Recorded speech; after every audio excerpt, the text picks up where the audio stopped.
أعوذ بالله من الشيطان الرجيم. بسم الله الرحمن الرحيم. ولما جاء موسى لميقاتنا وكلمه ربه قال ربي أرني أنظر إليك قال لن تراني ولكن انظر إلى الجبل فإن استقر مكانه فسوف تراني فلما تجلى ربه للجبل جعله دكا وخر موسى صعيقا فلما أفاق قال سبحانك تبت إليك وأنا أول المؤمنين. سورة اعراف 143 نمبر آیت. په دې آیات کې د موسی علیه السلام د واقعي هغه څه ذکر کیږي چې په کوم کې موسی علیه السلام د وعدې مطابق کوه تور ته لاړ او د الله تعالی سره په دویم ځل باندې خبرې وشوې د کتاب د میلاویدو په اړه کې. الله تعالی وی ولما جاء موسی هر کله چې راغی موسی علیه السلام لمیقاتنا هغه زمون مقرره وخت ته زمون د وعدې وخت کم زګینه چې وعده شو ور دې زګین ته برازي چې کوه تور هغه زګین ته موسی علیه السلام راغی وکلمه ربه او خبرې وسره وکړي د سره راخپل الله تعالی اوس د خپل شان مطابق خبرې وکړي. قال نو موسی علیه السلام ویل ربي ارب زما ارینی مت ځان وخایا انظر الیک زو ګورم تا موسی علیه السلام نه خبر ډېر خوږی ولګي او د موسی علیه السلام شوق را پیدا چې الله تعالی پر خپل سترګو لیدل او الله تعالی دیدار می کړي وي الله نه سوال وکړ ځان راته وخای چې دا وینم. قال الله ورته وی لن تراني ته هرگز مال دینش ولكن انظر الى الجبل لكن وګوره غرت فإن استقر مكانه کدا غر پاتې شو بخپل ځای باندې فسوف تراني نظر درته به هم ویني. فلما فسحر کلا تجلى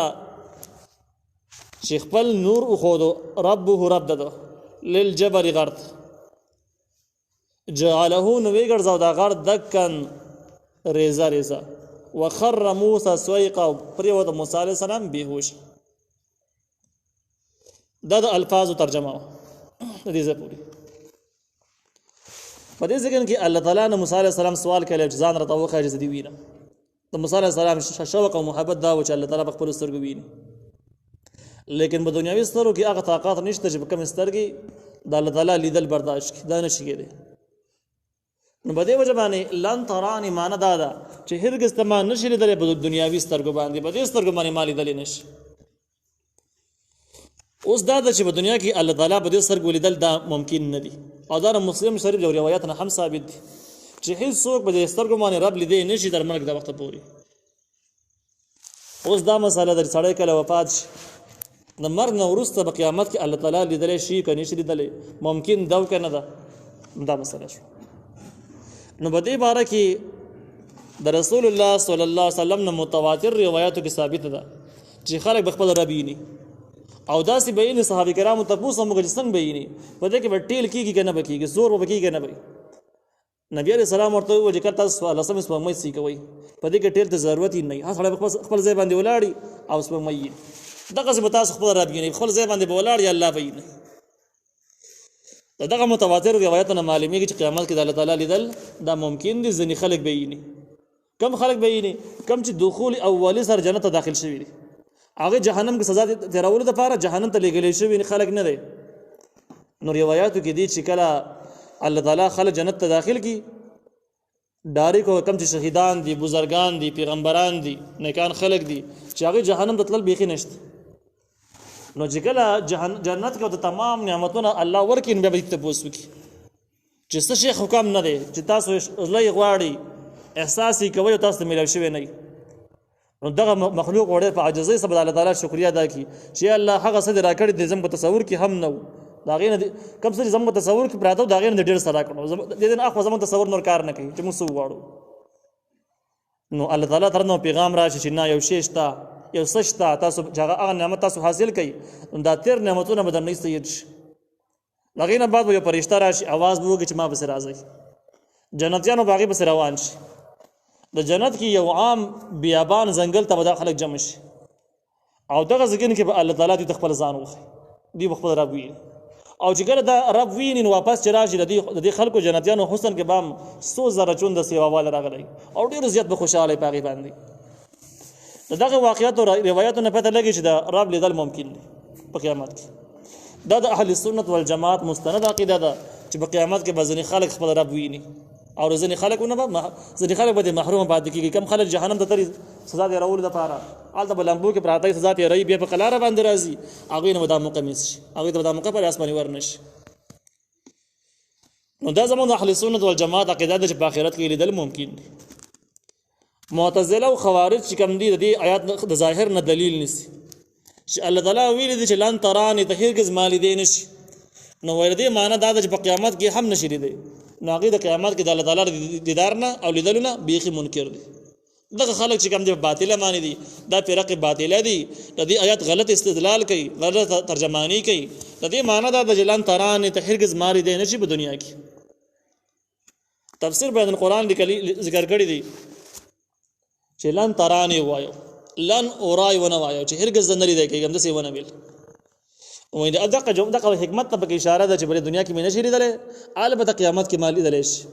نو کلن اورای ویلې بیا معنا دا چې قیامت کې هم نشي لیدل او دغه لفظ استعمال نشو دینه معلومیږي دا چې قیامت کې لیدل ممکن دي ولكن انظر الى الجبل لیکن وګوره غرت د دې نورس الله تعالی د موسی علیه السلام د مطمئن کولو لپاره چې ستا برسترو کې زمال دلو هغه صلاحیت نشته او ساره دنیوي سترګې زمال دل برداشت کولی نشي موسی علیه السلام ته ولته ته غرت وګوره زه غرت خپل تجلیات صرف خیمه خپل نور وته خیمه ځان وته نه خیمه صرف نور کدا غر ټینګ شو نو ته به هم مالی دیش او کدا غر ټینګ نشه دومره طاقتور غر ټینګ نشه ته به د کوم ځګین نه ماویني دا غیر هم بعد موسی علیه السلام غر ته وکتل الله تعالی خپل نور غر ته ورخاره یو روایت کې دی نبی علیہ السلام فرمایي نبی علیہ السلام دا غټه ګوته د کچې ګوته پر سر باندې د سکی خودره او وی ویلي چې الله تعالی دومره نور چې کوم دینو د غر ته ښکارا دومره معمولی نور د چره و چې دومره نور او د دې نور د غر ته خودرو سره سم دا غر ریزه شو د الله تعالی دغه نور یې برداشت نکړ صلاحیت یې ونه لارو موسی علیه السلام چې کړه د غر د حالات ولیدل چې غر ته تجلیات د الله تعالی نور ښکارا شو او د هغې د وجنه غر ریزه شو نو موسی علیه السلام د ډېر هیبت نه بېهوشه راپرېوت څه وخته پورې موسی علیه السلام بېهوشه و د هغې نه بعد په هوش کې راغی چې هوش کې راغی نو دا الفاظ یې وویل چې سبحانک پاکي د تعالی ای الله یعنې په دې دنیاوي سترګو باندې ستا لیدل ممکن نه دي ما چې کوم سوال کړی زما سره مناسب نه و او بس ما کړی په ناپوهي سره نو الله وی فلما تجلى ربه للجبل هر کله چې نور خو د رب د غر ته تجلا چې کوم دا نور خو درته ویل کیږي تجلا خپل معنا ده په لغت کې ظاهر ول خودل ځان ښکارا کول نو دغه د دې اصلي لغوي معنا د ځکه مراد نه ده ځکه چې الله تعالی غر ته ځان خودل نه دي او مخکې الله تعالی د الفاظ د آیات د الفاظونه معلومیږي چې بسو چې لن ترانی هیڅ کله ملي دي نشي دې معلومیږي دا چې موسی علیه السلام غر ته ځان نه خودل بعض علماء لیکلي دي کم چې د روحانيات او ماهرین دي هغه وایي تجلیات چې کوم دي دا بل واسطه یو شی ظاهرول یا لیدلو ته ویل کیږي لکه مثال په تور منته یو انسان سیکی خو ډاری کو ته کته نشي پاین کې صحیح نو دا بل واسطه لیدل یا بل واسطه چاته ځان خودل په یو ذریعہ بل واسطه باندې دې د تجلیات ویل کیږي نو الله تعالی د غرت ځان ونه خودو بلکې خپل نور یې راواغسته او د غرت یې ورکاره په دې طریقه باندې موسی علیه السلام د الله تعالی د شان یو اندازه ولګوله د نور نه چې او د الله تعالی لیدل په دې سترګو باندې ممکن نشو نو دا غر وګرځي ریزه د کن ریزه وخر موسی پریوت موسی علیه السلام صعیقا بیهوش فلما فسهر کل افاق چې په وش کې راغی موسی علیه السلام په وش کې راغی قال نو ویل سبحانك پاکی د تعالی را یعنی ستا شان دومره لوی دی چې بری دنیاوي سترګو باندې لیدل ممکن نه توب تو الیک ز توبه واسم تا یعنی دا سوال زما سره مناسب نه و ما وانا اول المؤمنین او ز اول د مؤمنانو نه يم په دې خبره باندې چې بری سترګو باندې الله تعالی په دنیا کې نه لیدل کیږي په دې خبره باندې ز اول ایمان لرم قال یا موسی الله تعالی ورته ویل اے موسی علیہ السلام ان استوفیتک یقینا ما ته غوړه کړی علی الناس په نور خلق باندې برسالات بخپل پیغامونو سره یعنی ته دې خبرې د پاره ما غوړه کړی انتخاب کړی می چې زما پیغامونه به تا ته ملایويږي او سانه بعد به خلکو ته خوريږي و بکلامي بخپل خبرو سره چې زما خالص تاسو سره خبرې کوم نور خلکو سره نه فخذ ونس ما هغه آتیتو که چې ما درکړی تا ته دینه مراد د تورات تختیانی ته مراد وي چې کوم شرعي احکام الله تعالی راولېږل په تختو باندې لیکو او د غونډې تختې چې کوم دین د موسی عليه السلام ته حواله شوي نو ورته ویل فخذ ما آتیتو که ته ونس هغه څه چې درکوم تا ته وکم من الشاکرین او ته شاش د شکر گزارانو نه چې الله تعالی آسماني کتاب درکو دومره لوی اعزاز یې درکو وكتبنا من لیکلیو له در پاره فل الواح په تختو کې من كل شيء د هر یو شی تفصیل د هر شي نه مراد ضرورت مراد چې کوم څه ته د موسی عليه السلام دغه د قوم ضرورت پیښېدو هغه څه به کې په تفصیل سره موجود وموعظه او نصيحت وتفصيلا لكل شيء او تفصیل بکیو د هر یو شی د پاره د هر حکم په تفصیل مضمون موجود چې کوم احکام د موسی عليه السلام دغه د قوم ضرورت وو فخذها ونس دي کتاب لره بقوه بطاقت سره کتاب بطاقت سره نیول معنا دا ده چې دې په هر حکم باندې عمل کوه هیڅ یو حکم بیکاره او عبث ونه ګڼي وامر قومك او حکم موږ خپل قوم ته یاخذو چې ونسي باحسنها په طریقه باندې کومه طریقه چې بهترینه طریقه ده هغه طریقه باندې دا کتاب ونسي یعنی په طریقه باندې به عمل شروع او ښه طریقه دا چې په ټولو احکام باندې عمل وکړي دا څنګه چې په ځینې عمل وکړي په ځینې ونه کړي په ځینو کول او ځینې نه کول دا احسن ښه طریقه نه ده د خرابه طریقه ده د دین وروسته الله تعالی وایي سأريكم دار الفاسقين زرد چې زبا وخم تاسو ته کور د فاسقانو د نافرمانو خلکو کور به توفي دا یو قسم لا خوشخبری ده چې د آسماني کتاب د میلاوېدو نه بعد چې تاسو په عمل وکړئ نو زه به ستاسو دشمنان هلاک کړم د هغې انجام به تاسو ته وښیم او د هغې په ځای باندې به تاسو زه د ځمکې حکمرانان جوړ کړم دې کې فتح د اشاره ده چې تاسو د الله تعالی د دې نه بعد فتح درکوي که به د کتاب عمل وکړو نو الله فتح درکوي او د دغه ځمکو اختیارات به الله تعالی تاسو ته درکوي او دې ځکه کې خبر دا ده چې دار الفاسقین نه کوم علاقه مراد ده چې د هغې خوشخبري میلاو شوه چې په دې باندې به بني اسرائیل قابض کېږي او دا علاقه بنیسي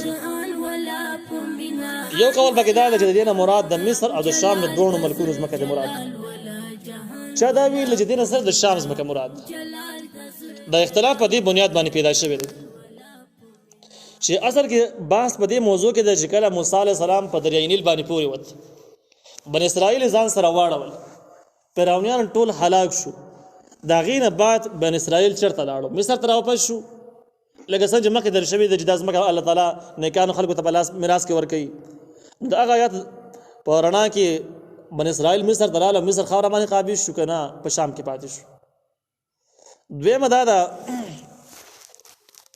دویم روایت خو په دې کې دا ده چې دا په شام کې پاتې شو او مصر ته وروسته راغلی څوک وایي مصر ته واپس شوي او دا کوهتور والا واقعه وروسته د مصر د حکومت او د حکمرانۍ نه بعد راغلی ده نو اختلاف دغه ځای نه راولاړ شو اوس کې داسې چې د مصر حکومت دوی قبضه کړی د هغې نه بعد موسی علیه السلام کوهتور ته تللی الله تعالی ورته کتاب ورکړی او کتاب ورکولو په ټیم کې ورته دا ویلي چې تاسو ته د فاسقانو کور خیمه یعنی یو نوې ځګینه به تاسو باندې فتح کوم نو ښکاره خبره د دې نه مراد به شام ځمکه ځکه په شام کې عمالقه قبیله اوسېدله چې ډېر زورور او پهلوانان تکړه خلک او د یخ نه کافرانو او د اسلام مزدري دشمنانو په مسلمانانو یې ښه کافي ظلمونه کړي نو بیا به ظاهر د دې آیات دا شي چې د مصر د فتح نه وروسته که په دې کتاب باندې عمل وکړو نو شام هم تاسو ته حواله کوم خو که دا بني اسرائیل د دریای نیل باندې د پورې وتو نه وروسته مصر ته واپس شوي نه په شام کې ایثار شوي او دغه ایثارېدو نه بعد د کوهتور واقعه راغلي موسی علیه السلام کوهتور ته تللی او کتاب ورته میلاو شوی د هغې نه بعد ورته ویلی شوي چې تاسو ته د فاسقانو کور خیمه نو د آیات ظاهر دا ده چې بیا د شام او د مصر دواړه ملکونه ته مراد دي نو بیا به یې معنا دا چې د مصر او د شام دواړو فاسقانو انجام تاسو ته خیم او دغه دواړو ځمکو اختیارات تاسو الله تعالی وایي زه درکوم